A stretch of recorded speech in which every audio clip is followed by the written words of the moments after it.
कार्यकर्ता सभी ने मिलके ये व्यवस्था की है कि क्योंकि बाड़मेर की रालोपा का कार्यकर्ताओं का ये महत्व बनता है। जो बद्री का आंदोलन का आगाज हुआ था वो बाड़मेर की धरती पचपदरा से हुआ था 1 महीने पहले, और जो 90 दिन तक वो धरना चला था पचपदरा के अंदर। और उसके बाद में भी वो सरकार जो कांग्रेस की निकम्मी नकारी और गूंगी सरकार है, और उसके अंदर बैठे हुए नेता स्थानीय हो चाहे कोई भी हो, आज तक वो जगह नहीं है, क्योंकि उनको पता है ये केवल फॉर्मेलिटी करते हैं। लेकिन उन नेताओं को पता नहीं है कि जब बाड़मेर की धरती से जिस भी चीज व जिस आंदोलन का आगाज हो चुका है वो अंतिम निर्णय में पहुंचता है, और वो पूरे राजस्थान के अंदर एक तूफान बन के खड़ा हो चुका है। पूरे राजस्थान के अंदर आग की तरह हवा फैल चुकी है कि राजस्थान के अंदर जिस प्रकार बिजली फ्री हुई है इसी प्रकार बद्री फ्री होनी चाहिए। और सरकार और यहाँ के बैठे हुए नेता लोगों ने कोई ध्यान नहीं दिया है, इसलिए ये तूफान पूरे राजस्थान के अंदर फैल चुका है और वापस बाड़मेर की धरती से टकराया है। और यहाँ केंद्र सरकार और राजस्थान सरकार को पता नहीं है कि बाड़मेर के बॉर्डर पर हमारा पड़ोसी देश पाकिस्तान लगता है। यदि यह तूफान पाकिस्तान की ओर रुख कर लिया गया तो फिर मैटर लंबा हो जाएगा। इसलिए अभी मैं इस मंच के माध्यम से राजस्थान की सरकार को, राजस्थान के अंदर बैठे नेताओं को, वैसे तो दोनों पार्टियों के अंदर नेता बहुत बोलते हैं कि हम किसान नेता हैं। अरे भाई साहब, तुम किसान नेता हो तो किसानों के लिए बजरी फ्री की तो बात कर दो भाई साहब। और अब जो राजस्थान के अंदर महंगाई राहत शिविर चल रहा है तो इसके अंदर ये बजरी की जो मैटर है उसको भी जोड़ दो, लेकिन वो सरकार नहीं कर रही है। जो अब वो तूफान बाड़मेर से टकरा रहा है, आज 2 बजे के आसपास टकरा जाएगा, कुछ ही मिनटों के अंदर आने वाला है। और सरकार से मैं अनुरोध कर रहा हूं फिर, अब की बार जो बाड़मेर की धरती से वो तूफान नहीं चक्रवात का रूप धारण कर लेगा। और इंटरनेशनल के जितने भी मीडिया कर्मचारी है, कुछ दिन पहले एक जो तूफान उठा था अरब सागर से कि बिपरजॉय तबाही मचा रहा है, लेकिन बिपरजॉय ने तबाही तो कुछ मचा ही नहीं, लेकिन ये अब बाड़मेर की धरती से चक्रवात का रूप धारण लिया है। ये राजस्थान सरकार की तबाही मचा देगा। इसलिए अभी जाग जाओ, नहीं तो 6 महीनों के अंदर अंदर जिस प्रकार से चक्रवात घूम के पेड़ पौधों को नष्ट करता है, उसी प्रकार के राजस्थान के अंदर जो नेता बैठे उनको गली गली घुमाने के लिए राजस्थान का किसान और जो नौजवान मजदूर कर देगा। इसलिए हम पर हमको पहले जागरूक होना पड़ेगा। और राजस्थान के अंदर एक ऐसा नेता है, शख्सियत है, 36 कौम की आवाज उठाता है, वो अपने वोटों की परवाह नहीं करता है, या कोई वोट की बात नहीं है। 6 महीने पड़े हैं, लेकिन और भाजपा के और कांग्रेस के नेता तो 6 महीनों से शुरू हो गए। भाजपा वाले जन आक्रोश रैली निकाल रहे। अरे भाई साहब, 4 साल तुम कहाँ गए थे? 4 साल तो तुम्हारा आक्रोश कहाँ गया था? अब आक्रोश कहाँ से जगह? क्योंकि पार्टी पीछे से आदेश देती है अब आक्रोश करो, आक्रोश। अरे आक्रोश किस नाम का? क्योंकि तुम्हारा स्थानीय नेता है, उसके अंदर आक्रोश कोई जनता नाम की चीज नहीं है।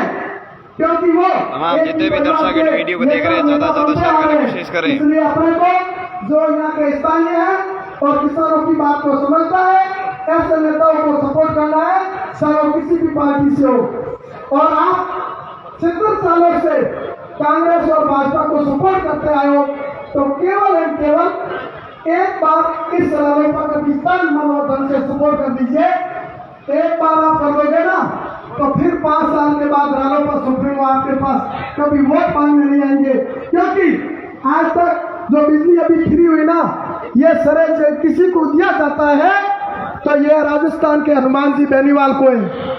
क्योंकि बेनीवाल के साथ में जतना है और जनता और जाग चुकी है। इसलिए कहा गया है कि राजस्थान के किसानों जवानों जागो, अब जागने का समय आ गया है अपने हक व अधिकार के लिए।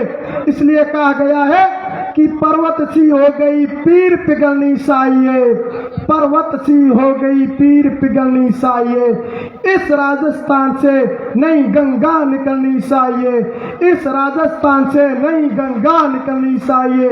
और फिर हनुमान जी ने कहा है कि सिर्फ मेरा मकसद नहीं है हंगामा खड़ा करना, सिर्फ मेरा मकसद नहीं है हंगामा खड़ा करना, इस राजस्थान की सूरत बदलनी चाहिए, इस राजस्थान की सूरत बदलनी चाहिए। इसलिए वो दिन और रात, चाहे गर्मी हो बरसात हो, शाम को 5-5 बजे तक अपने लिए, हर कौम के लिए वो आवाज उठाते हैं। इसलिए अपने को केवल जब मतदान करने के लिए जाते हैं तो केवल वोट देना है, बाकी कुछ नहीं मांगते हैं, अपना काम फ्री। कोई बिजली विभाग अफसर हो जयन नयन यदि गुड़ामालानी के अंदर दादागिरी करेंगे तो उसको बाहर भगा देंगे या पाकिस्तान बॉर्डर ये लड़ना पड़ा, ठीक है ना। इसलिए एक बार आप सपोर्ट करो और आपकी जय जयकार होगी, 2-3 जयकारा लगाएंगे।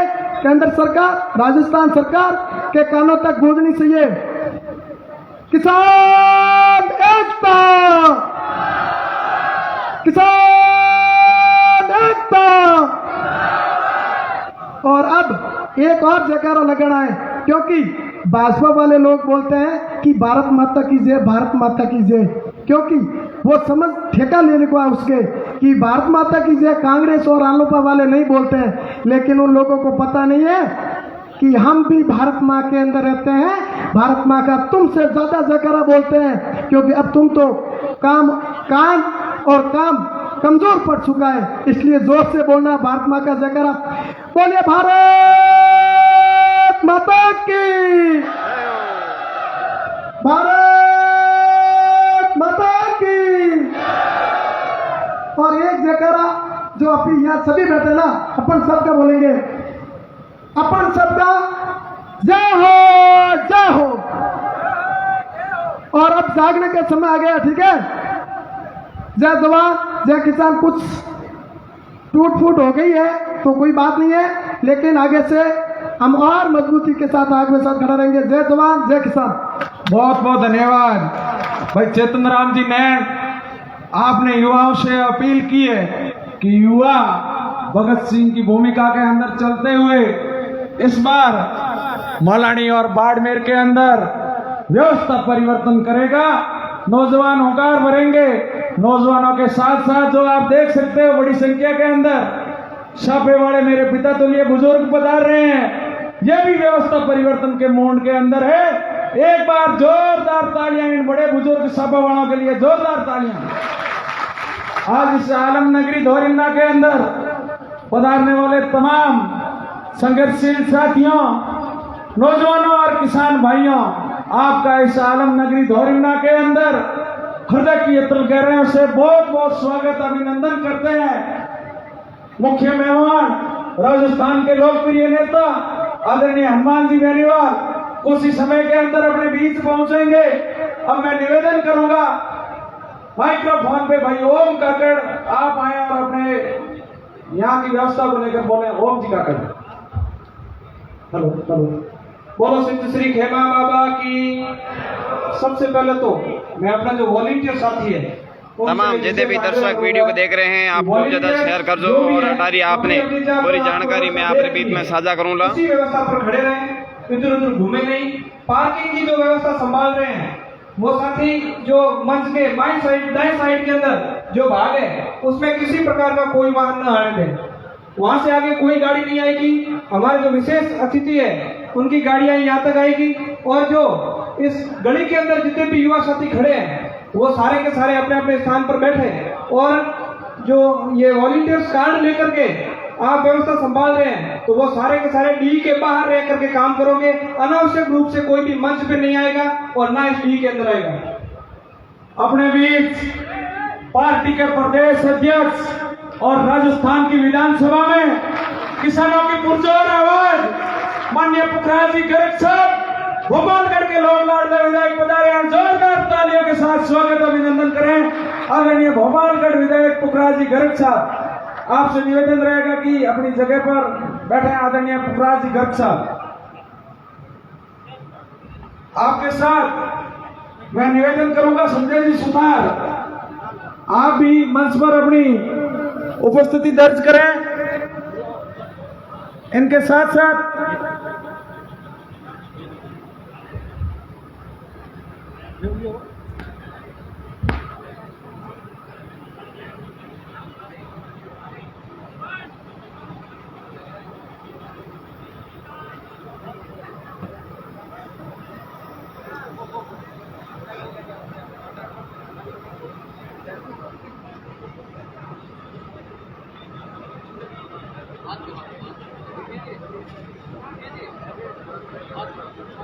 तमाम जितने भी दर्शक वीडियो को देख रहे हैं खूब ज्यादा शेयर करें। और आपके बीच में मैं अपने बीच युवाओं की आवाज भाई जलाराम जी पल्लीवाल साहब, ओम जी काकड़, आपका भी इस आलम नगरी धौरिंडा के अंदर बहुत बहुत स्वागत अभिनंदन है। अपने बीच पुखराज जी सुतार पाली, आपसे भी निवेदन है कि आप मंच पर विराजें, अपना स्थान ग्रहण करें। अब मेरा अगला उद्बोधन रहेगा। माइक्रोफोन पर मैं निमंत्रण देना चाहूंगा माधो सिंह जी बामणला, आप आए और अपने विचार व्यक्त करें। माधो सिंह जी बामणला। अगली कड़ी में भाई बालाराम जानी, डबोई के सरपंच हरिराम जी जाजड़ा, आप तैयार रहें बोलने के लिए। अब मैं माइक्रोफोन पर निमंत्रण करूंगा माधो सिंह सियाओ, जहां भी आपको मेरी आवाज सुनाई दे रही है तुरंत पहुंचे।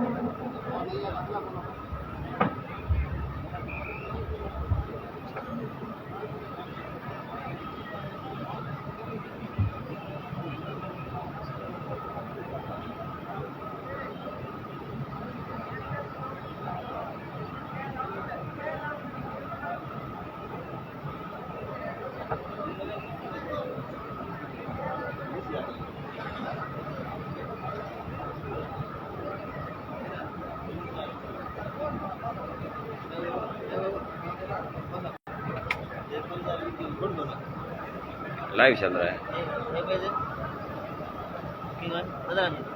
मेरा खुद डूंगर बिलो डूंगर बिलो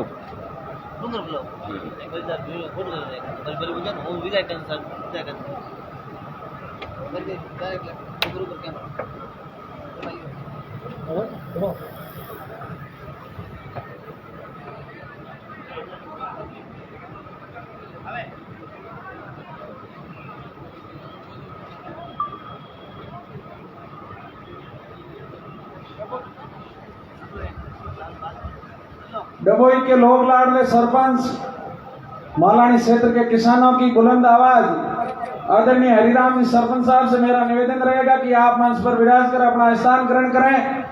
मैं माइक्रोफोन पर निवेदन करूंगा माधो सिंह जी सियोल, आप आए और अति संक्षिप्त में अपनी बात रखें। माधो सिंह जी बामणला।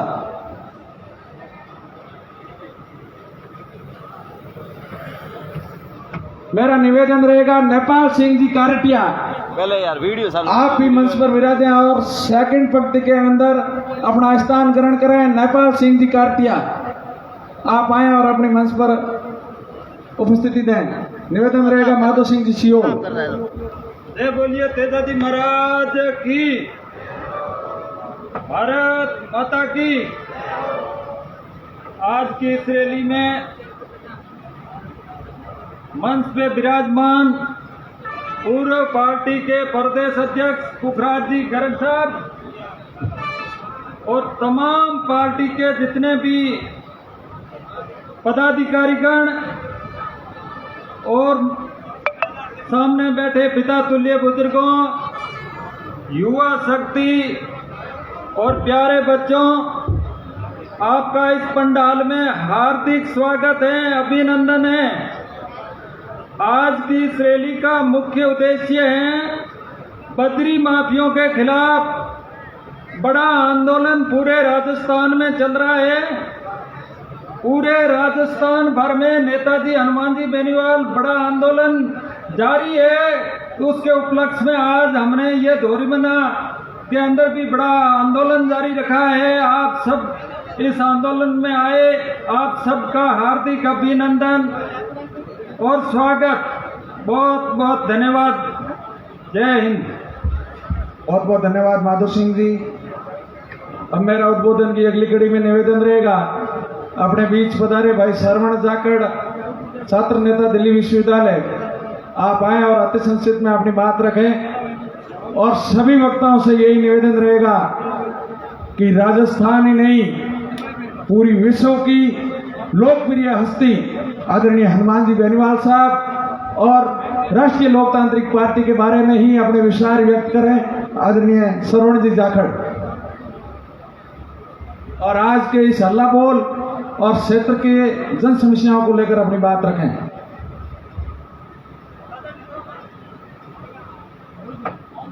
सबसे पहले तो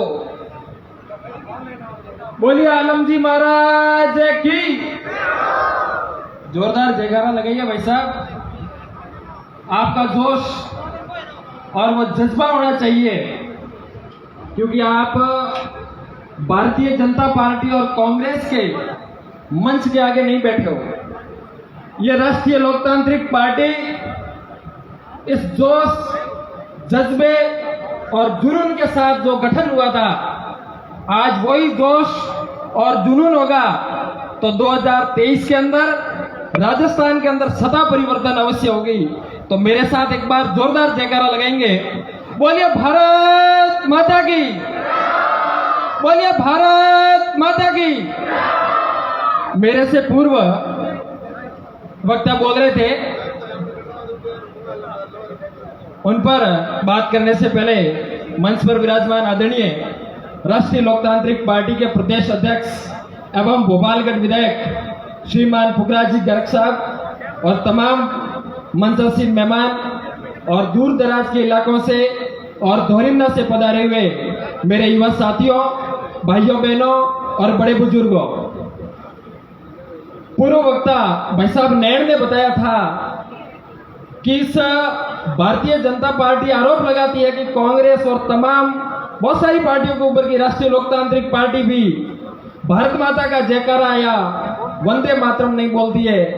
तो मैं कहना चाहूंगा, केवल भारत माता का जयकारा तो बोलते हैं, लेकिन भारत माता के जयकारे के पीछे जो काम करने की नियत और सोच सही है तो आपके भारत माता का जयकारा सार्थक है। नहीं तो भारतीय जनता पार्टी गाय, गोबर और गणेश की राजनीति करके दिल्ली की सत्ता के अंदर स्थापित हुई है। इससे भारत माता का नारा साकार नहीं हो सकता। आपने सोचा होगा था भारतीय जनता पार्टी से जुड़े हुए तमाम संगठन, मैं किसी संगठन विशेष का नाम नहीं लूंगा, जो भी इस प्रकार की राजनीति करते हैं, वो कहते हैं कि गाय को राष्ट्रीय पशु बनाओ। क्यों भाई? गाय की सेवा तो ये किसान का मेरा वर्ग है, ये करते हैं, और हम गाय को माता मानकर घर में सेवा करते हैं। तो गाय को राष्ट्रीय पशु क्यों बनाया जाए? आपको गाय को राष्ट्रीय पशु बनाना है या राष्ट्रीय माता बनाना है? मैं आपसे पूछना चाहता हूं। राष्ट्रीय माता बनानी है तो इन लोगों के जो मुद्दे इस प्रकार के हैं, गायों के ऊपर संकट आया था पिछले दिनों के अंदर, लंपी जैसी बीमारी आ गई थी, तो इन्होंने कोई व्यवस्था नहीं की। दिल्ली की तरफ से कोई इस प्रकार की पैकेज राजस्थान के लिए जारी नहीं किया गया। राजस्थान सरकार ने भी इसके लिए कुछ नहीं किया था। लेकिन ये नारा लगाते हैं कि हम गौ माता के ऊपर, गौ माता की सेवा करते हैं, गौ माता को राष्ट्रीय पशु बनाएंगे। भाइयों, इससे कुछ होने वाला नहीं है। ये केवल गाय, गोबर, गणेश, तमाम प्रकार की ये राजस्थान की कांग्रेस सरकार और केंद्र के अंदर बैठी निकम्मी और बहरी और गूंगी सरकार, ये भारतीय जनता पार्टी किसान और जवान की आवाज नहीं है। ये राजस्थान के अंदर नहीं, तमाम भारत के अंदर जो भी क्षेत्र और जो राज्य आते हैं उनके अंदर आजकल आप सभी लोगों ने सुना होगा, बड़े बुजुर्ग और बूढ़िया भी अटे बैठा है। पूरे आमने क्षेत्र के में एक बात फैली, आज कोई भी बात में थोड़ा बहुत खराब समाचार आवे, कोई राजनेता गलत बात रो पक्ष ले, तो लोग आमना बूढ़िया बुजुर्ग के कहवे कि राजनीति गंदी है, के कहवे राजनीति गंदी है। एड़ो कोई इस मंच में खड़ो और मैंने बता दो कि बेन यो नहीं हुने होवे कि राजनीति गंदी है। किंग मुड़ियो सब लोगों हुने और सब लोगों ही कहो है कि राजनीति गंदी है। क्यों हुड़ना पड़े अपन एड़ो राजनीति गंदी है? राजनीति गंदी नहीं है। आपने सही सुना, राजनीति गंदी है। लोग कह रहे हैं मैंने भी सुना है कि राजनीति गंदी लोग कह रहे हैं, ये लोगों की मजबूरी है, क्योंकि राजनीति के अंदर जब तक सही लोग नहीं आएंगे, आम जवान और किसान की बात को करने वाले लोग नहीं आएंगे, तब तक बेचारे ये बड़े बुजुर्ग हमारे लोग हैं, हम क्या कहेंगे राजनीति गंदी। क्योंकि राजनीति गंदी इसलिए नजर आ रही है क्योंकि राजनीति करने वाले लोग गलत है, केंद्र की सत्ता के अंदर, राज्य सरकार के अंदर बैठे हुए लोग गलत है। यदि राजनीति के अंदर शेर है राजस्थान, हनुमान जी बेनीवाल जैसे नेता आएंगे तो राजनीति को कोई गंदा नहीं कहेगा। और हनुमान जी बेनीवाल ने जब से राजस्थान के अंदर किसानों और जवानों की कमांड संभाली है, तब से ये युवा जुड़ा है। युवाओं का राजनीति के प्रति कोई इंटरेस्ट नहीं था। पिछले 5-7 सालों से आप देख रहे हो, लोग कह रहे हैं कि युवाओं को बिगाड़ रहे हैं बेनीवाल जी, लेकिन युवा बेनीवाल जी के पीछे चलते हैं। क्यों चलते हैं? कि पहले लोग कहते थे राजनीति गंदी है, उस बात को नकारा है युवाओं ने कि राजनीति है तो सही लेकिन गलत लोगों की वजह से गलत है। यदि राजनीति के अंदर हनुमान जी बेनीवाल जैसे लोग हो तो राजनीति गंदी नहीं है। भगत सिंह ने कहा था कि सारी समस्या है देश के अंदर वो राजनीति की वजह से है।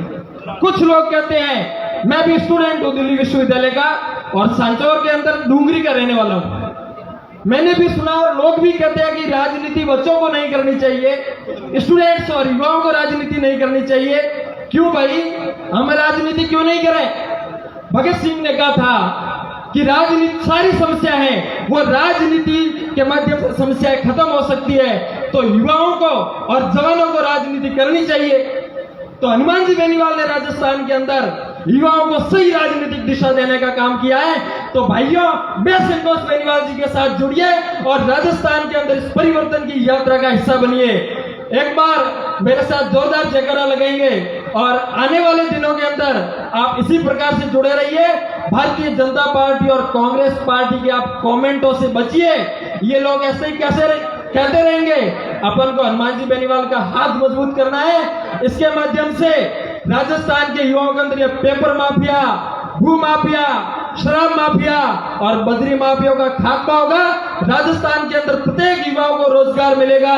आज पेपर शरेआम बिक रहे हैं, कई सिस्टम के अंदर खराबी है, हमको सिस्टम ठीक करने के लिए बेनीवाल को जिताना है। आप सभी लोग सहयोग करें और आज का जोश जब तक नेताजी आए तब तक बरकरार रखें। आपने मेरे को सुना और मेरे को बोलने का मौका दिया, इसके लिए मैनेजमेंट कमेटी का मैं आभार व्यक्त करता हूं। मेरे साथ जोरदार जयकारा लगेंगे। बोलिए वीर तेजाजी महाराज की, बोलिए वीर तेजाजी महाराज की, बोलिए आलम जी महाराज की, बोलिए भारत माता की। बहुत धन्यवाद। बहुत बहुत धन्यवाद भाई साहब। हमारे बीच में बायतू विधानसभा क्षेत्र के भोजासर गांव से वरिष्ठ किसान नेता आदरणीय श्री भूराराम जी सौ हमारे बीच में पधारे हैं। भूराराम जी से निवेदन रहेगा कि आप यहाँ मंच पर आकर अपना स्थान ग्रहण करें। आदरणीय भूराराम जी सौ। और मैं पंडाल के अंदर बैठे हुए समस्त साथियों को मैं कहना चाहूँगा कि हमारे बीच में आपको लगता है ये वरिष्ठ व्यक्ति है, कोई जनप्रतिनिधि है, पूर्व जनप्रतिनिधि है, आप उनको प्लीज यहाँ मंच पर लाने का प्रयास करें। आप सभी साथी व्यवस्था के अंदर बने रहें। और सबसे बड़ी व्यवस्था आज यहाँ पर जो हो रही है, तो वो जो रोड के पास जितने भी गाड़ियाँ नई जो खड़ी करने का प्रयास कर रहे हैं, वहाँ जितने भी वॉलंटियर खड़े हैं उनसे निवेदन रहेगा कि सुरक्षित जगह पर गाड़ियाँ आप खड़ी कराएं। आपका बहुत बहुत धन्यवाद। भाई नेपाल सिंह जी कारटिया हमारे बीच में हैं, बहुत ही मजबूत नेता है राष्ट्रीय लोकतांत्रिक पार्टी के। भाई नेपाल सिंह जी, आप यहाँ मंच पर आकर अपना स्थान ग्रहण करें। और दबोई के दबंग सरपंच भाई हरिराम जी जाजरा, आपसे भी निवेदन रहेगा कि आप यहाँ मंच पर आकर अपना स्थान ग्रहण करें। पुनः श्री भूराराम जी सौ, पूर्व वरिष्ठ अध्यापक हमारे गुरु श्री भूराराम जी सौ, आप मंच पर आकर अपना स्थान ग्रहण करें। बहुत बहुत धन्यवाद भाई जलाराम जी। अब मैं उद्बोधन में 2-3 नाम लूंगा जो तैयारी रखे हैं अपनी। कलाराम जी फौजी, बालाराम जानी, हरिराम जी सरपंच साहब। अब मैं माइक्रोफोन पे निमंत्रण करूंगा करण चौधरी लील सर आए और अपनी बात रखें। करण चौधरी। अति संक्षिप्त में आज के हल्ला बोल कार्यक्रम को लेकर अपनी बात रखें।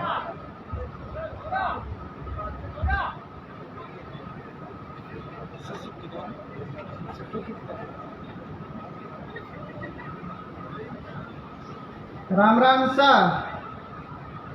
जय हिंद, वंदे मातरम, जय जवान जय किसान। सम्मानित